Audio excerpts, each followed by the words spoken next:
ಪ್ರತಿ ವರ್ಷವೂ ಕೂಡ ನಾವು ಈ ಸುಕ್ಷೇತ್ರ ಸದಾಶಿವಪೇಟೆ ಗದಿಗೇಶ್ವರ ಜಾತ್ರೆ ಬರ್ತೀವಿ. ಸುಮಾರು ನನಗೀಗ 51 ವರ್ಷ. 51 ವರ್ಷದಲ್ಲಿ ನಾನು ನನ್ನ ತಾಯಿಯ ಗರ್ಭದಲ್ಲಿದ್ದಾಗ 1 ವರ್ಷ ಮಾತ್ರ ನಾನು ಜಾತ್ರೆ ಬಿಟ್ಟೇನೆ. ಉಳಿದ 50 ವರ್ಷ ಕೂಡ ನಾನು ಈ ಜಾತ್ರೆ ನಡ್ಕೊತ ಬಂದೀನಿ. ಮೂಲತಃ ಇದು ನಮ್ಮ ಪ್ರಭೈನೂರು ಮಠದ ನಮ್ಮ ಹೆಣ್ಣು ಮಗಳ ಮನೆದೇವರು.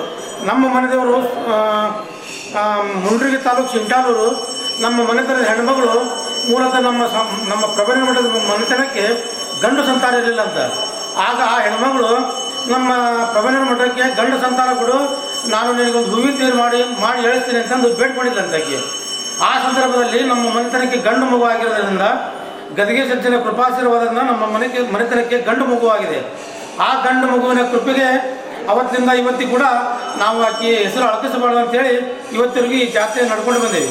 50 ವರ್ಷದಿಂದ ಕೂಡ ನಾನು ಜಾತ್ರೆಗೆ ಬಂದೇನೆ. ಅತಿ ಉತ್ಸಾಹದಿಂದ ಜಾತ್ರೆ ಆಗ್ತದೆ.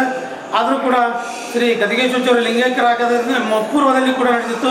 ಈಗೂ ಕೂಡ ನಮ್ಮ ಈ ಗದಿಗೇಶ್ವರ ಟ್ರಸ್ಟ್ ಕಮಿಟಿಯು ಕೂಡ ಅದೇ ವಿಶೇಷತೆಯಿಂದ ಈ ಜಾತ್ರೆ ನಡೆಸುವಂತೆ ಬಂದಿದ್ದಾರೆ. ಅವರಿಗೆ ತುಂಬ ಹೃದಯದ ಅಭಿನಂದನೆಗಳು. ನನ್ನ ಹೆಸರು ಬಸವಣ್ಣಯ್ಯ ಗುರುಪುತ್ರಯ್ಯ ಪ್ರಭೈನೂರು ಮಠ ಅಂತೇಳಿ. ನಾನು ಮೂಲತಃ ಸವಣೂರು ತಾಲೂಕು ಜೇಕಿನಕಟ್ಟಿಯವರು.